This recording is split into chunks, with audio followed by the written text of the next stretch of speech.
एक मिनट एक मिनट 22 है अध्यक्ष महोदय। ये जो नए नए लोग इधर से उधर खिसक गए हैं, या ना बोले तो अच्छा ही है। नहीं है अध्यक्ष महोदय, माननीय सदस्य कुछ जानते नहीं है, ये ना पढ़े लिखे हैं ना कुछ जानकारी रखते हैं। ये मैं ये कह रहा हूं, मैं ये बात इसलिए कह रहा हूं, ये अनपढ़ इसलिए हैं अध्यक्ष महोदय, मैं ये बात इसलिए कह रहा हूं कि जो जो घटनाएं मैं बता रहा हूं, मैंने एक एक घटना इलेक्शन कमीशन को टैग किया है। माननीय श्री अखिलेश यादव जी।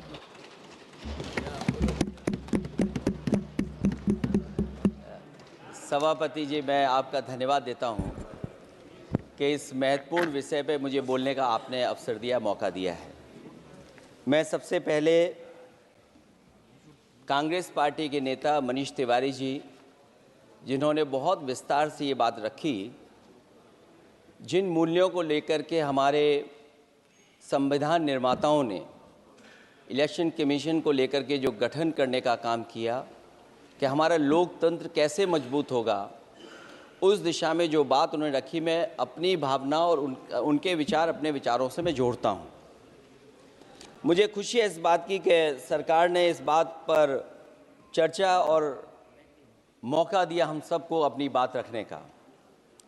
अभी जब मैं भारतीय जनता पार्टी के माननीय सदस्य जी का सुन रहा था बात, तो वो बिहार का इलेक्शन और आने वाले भविष्य में जो उत्तर प्रदेश का इलेक्शन, उस पर भी काफ़ी चर्चा कर रहे थे।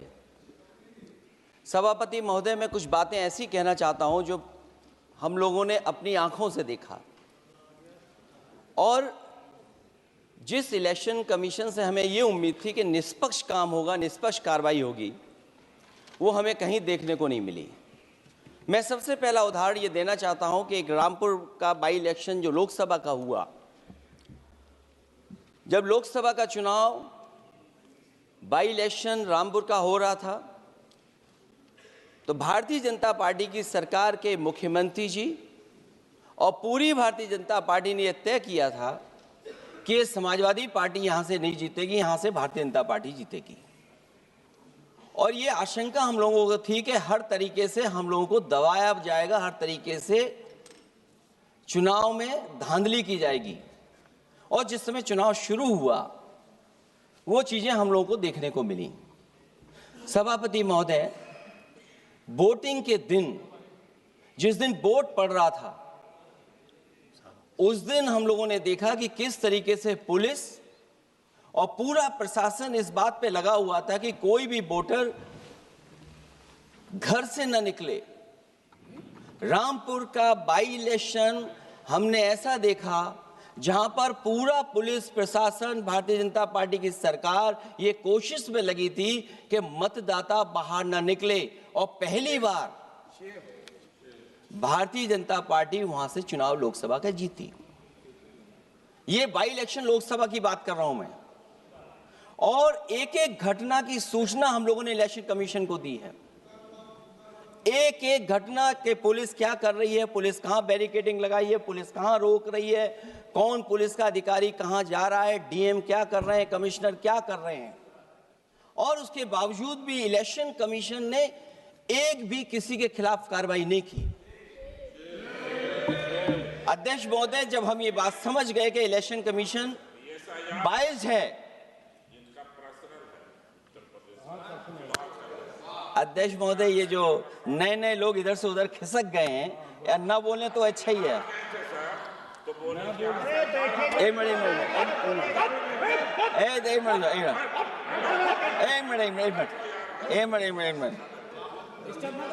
अध्यक्ष महोदय, पर अध्यक्ष महोदय, मेरा ये आग्रह है अखिलेश जी से। अध्यक्ष महोदय ये कुछ जानते नहीं है, अध्यक्ष महोदय माननीय सदस्य कुछ जानते नहीं है, ये ना पढ़े लिखे हैं ना कुछ जानकारी रखते हैं। ये मैं ये कह रहा हूं, मैं ये बात इसलिए कह रहा हूं, ये अनपढ़ इसलिए हैं अध्यक्ष महोदय, मैं ये बात इसलिए कह रहा हूं कि जो जो घटनाएं मैं बता रहा हूं, मैंने एक एक घटना इलेक्शन कमीशन को टैग किया है, एक एक वीडियो इलेक्शन कमीशन को दिया है, एक एक पत्र लिखा है इलेक्शन कमीशन को।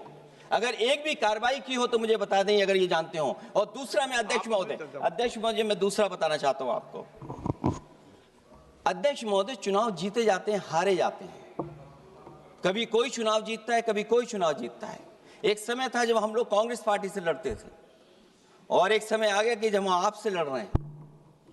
चुनाव कभी ये जीतते हैं, कभी वो जीतते हैं, कभी मैं जीतता हूं। एक समय था अध्यक्ष महोदय में 5 लोकसभा का सांसद था यहां। इस बार हम लोग भारतीय जनता पार्टी को दूसरे नंबर करके सबसे 1 नंबर पे समाजवादी पार्टी आई। और अध्यक्ष महोदय, ये जहां से आपने कम्युनल पॉलिटिक्स शुरू की थी, जहां से आपने कम्युनल माहौल बनाया था देश में, उस अयोध्या से अगर कोई जीता है तो हमारे समाजवादी पार्टी के अवधेश जी जीत करके आए हैं। ये चुनाव जीते जाते हैं, हारे जाते हैं, लेकिन जिस संस्था की जिम्मेदारी निष्पक्ष रहना, वो आखिरकार संस्था निष्पक्ष क्यों नहीं है, सवाल ये है। और सवाल मैं यहां से उठाता हूं बाई इलेक्शन का। मैं 3 बाई इलेक्शन का उदाहरण देना चाहता हूं आपसे अध्यक्ष महोदय। नहीं, बाई इलेक्शन पर चर्चा नहीं हो रही। नहीं, मैं नहीं, जब तक आप अध्यक्ष महोदय चीज जानोगे नहीं, अगर मैं एग्जांपल नहीं दूंगा कि इलेक्शन कमीशन क्या कर रहा है, तो अब मैं रिफॉर्म क्या मांग करूंगा। अध्यक्ष महोदय, जब तक मैं घटना नहीं बताऊंगा, मैं पहला बाई इलेक्शन बताना चाहता हूं। ओके, मान्य, आपका नंबर आया। अगर आप रिफॉर्म पे बात कर रहे हैं तो आपको घटनाएं क्या हुई वो बात तो करनी पड़ेगी। अध्यक्ष महोदय, मैं बाई इलेक्शन मिल्कीपुर की बात करना चाहता हूं। बाई इलेक्शन मिल्कीपुर जो अयोध्या क्षेत्र में आता है। इलेक्शन कमीशन को हम लोगों ने शिकायतें की, यहां धांधली होने जा रही है, चुनाव को हराया जाएगा। वहां की सरकार ने मिलकर के किस अधिकारी को पोस्ट करना है, किसको प्रिसाइडिंग ऑफिसर बनाना है, और हम लोगों ने रंगे हाथ पकड़ा लोगों को। एक व्यक्ति को पकड़ा, वो 6 वोट के डाल के आ रहे थे। एक व्यक्ति को पकड़ा जो दूसरी विधानसभा से थे। एक मंत्री जी भाग गए जो हजारों लोगों को लेकर के उस विधानसभा में आए हुए थे। तो ये बातें मैं इसलिए बता रहा हूं कि अगर हमें रिफॉर्म करना है तो रिफॉर्म तभी संभव है जब हमारा इलेक्शन कमीशन निष्पक्ष होगा। इसलिए अध्यक्ष महोदय, मैं कांग्रेस पार्टी के सुझाव से सहमत हूं कि पहला सुझाव उन्होंने दिया है, और हम समाजवादी पार्टी के लोग भी ये मानते हैं कि जो इलेक्शन कमीशन के अपॉइंटमेंट का जो तरीका है वो तरीका बदला जाए। वो कम से कम ऐसा हो, पारदर्शी हो, निष्पक्ष हो, दिखे कि हमारी भी कुछ भागीदारी है। क्योंकि जो व्यवस्था पहले थी उस व्यवस्था को अगर बदलने का काम किसी ने किया तो भारतीय जनता पार्टी ने किया है। इस व्यवस्था को बदलने का जो सुझाव कांग्रेस पार्टी की तरफ से है, उस सुझाव से हम सहमत हैं। दूसरा सुझाव जो कांग्रेस पार्टी ने दिया है, थोड़े दिनों बाद सुधार आया है कांग्रेस में, इसके लिए हम उनको धन्यवाद और बधाई देते हैं। उन्होंने कहा, और अध्यक्ष महोदय मेरा भी सुझाव है, कि इलेक्शन बैलेट पेपर से होना चाहिए। और इसलिए होना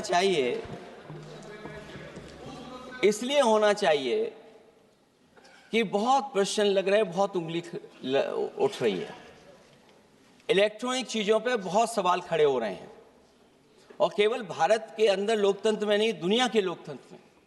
और ये जो लोग कुछ कह रहे हैं इलेक्ट्रॉनिक की बात और टेक्नोलॉजी की बात कर रहे हैं, मैं उनसे कहना चाहता हूं कि भारत और जर्मनी की तुलना कर लें, भारत और अमेरिका की तुलना कर लें, भारत की और जापान की तुलना कर लें, हम कहां खड़े हैं। अगर वो संपन्न देश जो टेक्नोलॉजी में हमसे कई गुना आगे हैं, अगर वो स्वीकार नहीं कर रहे ईवीएम, तो आखिरकार हम ईवीएम को क्यों स्वीकार कर रहे हैं। अगर उन देशों में लोकतंत्र है और बैलेट से वोट पड़ रहा है, तो यहाँ पर भी बैलेट से वोट पड़ना चाहिए। और जो मेरी जानकारी जहाँ तक पहुँचती और जानकारी है मुझे, वो जानकारी ये कहती है कि जर्मनी में अगर आप ईवीएम से वोट डालेंगे तो वो अनकॉन्स्टिट्यूशनल माना जाएगा। सोचो, जर्मनी जैसा देश बैलेट पेपर से वोट डलवा रहा है, तो आखिर भारत जैसा देश हम बैलेट पे क्यों नहीं जा रहे हैं। जो रिफॉर्म की बात आई है, सबसे पहला सवाल यही है कि रिफॉर्म का मतलब क्या होता है। जब कोई चीज अपने मूल रूप स्वरूप में होती है तो उसे फॉर्म कहते हैं। जो वो मूल फॉर्म को खो बैठती है तो डिफॉर्म हो जाती है, और फिर उसी मूल फॉर्म में ले जाने का जो प्रयास होता है वो रिफॉर्म कहलाया जाता है। अध्यक्ष महोदय, सवाल ये भी है कि रिफॉर्म की जरूरत क्यों पड़ी। हमारी चुनावी प्रक्रिया खराब क्यों हुई, उसे खराब किसने किया। किसी भी चीज के खराब होने के दो कारण होते हैं, एक ये कि उसे बाहरी लोगों ने खराब किया, और एक ये कि उसके अंदर से ही किसी ने खराब किया या किसी ने अपने स्वार्थ के लिए करवाया। तो अध्यक्ष महोदय, आज ये अजीब हालत है कि बाहर से ज्यादा चुनावी प्रक्रिया अंदर से खराब हुई है। और ये उदाहरण इसलिए मैं देना चाहता था बाई इलेक्शंस के और लोकसभा के इलेक्शन का, क्योंकि जिस तरह की शिकायतें की गई थीं अध्यक्ष महोदय, एक भी शिकायत पे कार्रवाई नहीं हुई। एक और मैं उदाहरण देना चाहता हूं, फर्रुखाबाद का चुनाव लोकसभा का, हालांकि और लोकसभा के चुनाव को मैं नहीं कहूंगा, लेकिन फर्रुखाबाद का लोकसभा का चुनाव जो पिछली बार 2024 में बड़े करीब से मैंने देखा। वहां के जिलाधिकारी, वहां का पुलिस का प्रशासन पूरे दिन लाठी चलाता रहा, और कभी लाइट जाती थी, कभी लाइट आती थी। जब हम लोगों ने जानकारी करने की कोशिश की कि आखिरकार क्यों हो रहा है, तो पता लगा कि उन्हें रिजल्ट बदलना है। तो उत्तर प्रदेश का इस तरह एक रिजल्ट नहीं बदला गया, कई जगह रिजल्ट बदला गया। हम इलेक्शन कमीशन के सामने खड़े रह गए कि इलेक्शन कमीशन को बताते रहे कि ये धांधली हो रही है, लेकिन इलेक्शन कमीशन ने कोई सुनवाई नहीं की।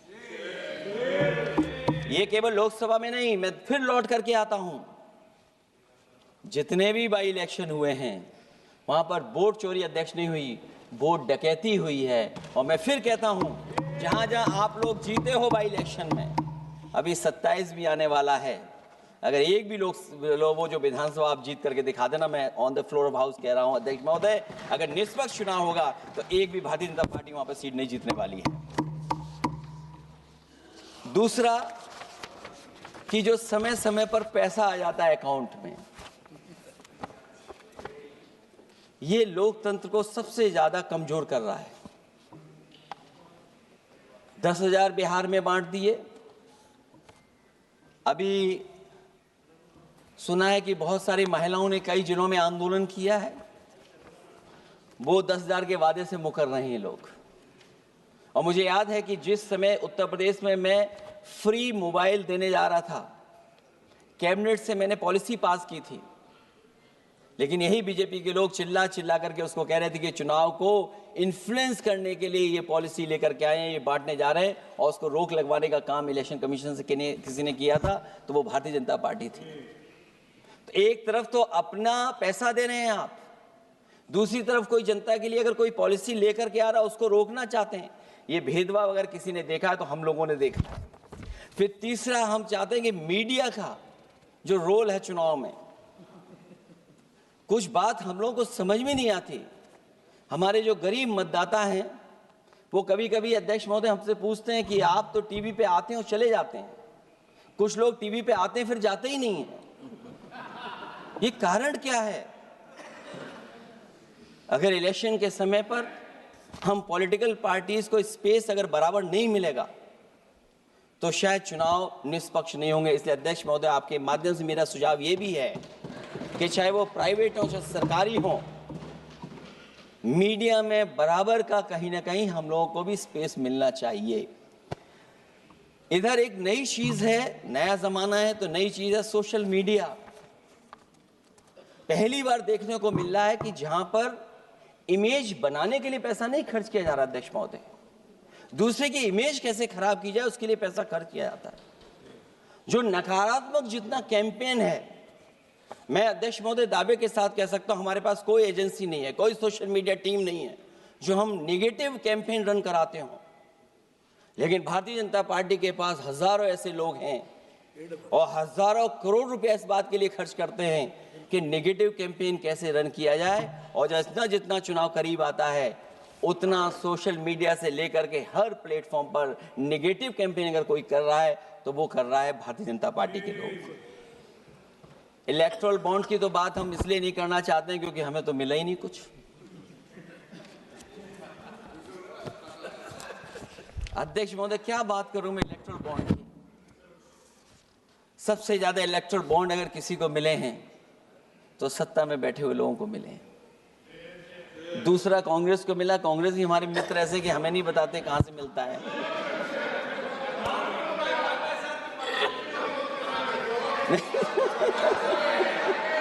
अध्यक्ष महोदय, सबसे ज्यादा चुनावी खर्चा इनके पास, दूसरा खर्चा इनके पास, हम लोगों का भी तो कोई ख्याल रखे अध्यक्ष महोदय, वो आप बता देना।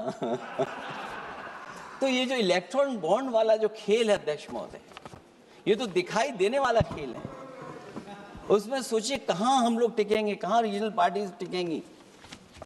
इसलिए अगर ये तरीका चुनाव होगा, खर्चा कैसे कम हो, इस पे भी इलेक्शन कमीशन को सोचना चाहिए कि ये खर्चा कैसे कम किया जाए।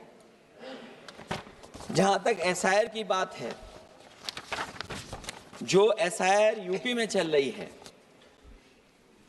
अभी तक 10 लोगों की जान जा चुकी है। बीएलओ जो गांव-गांव जाने की और गली-गली जाने के लिए जिनको काम मिला है, उसमें लगभग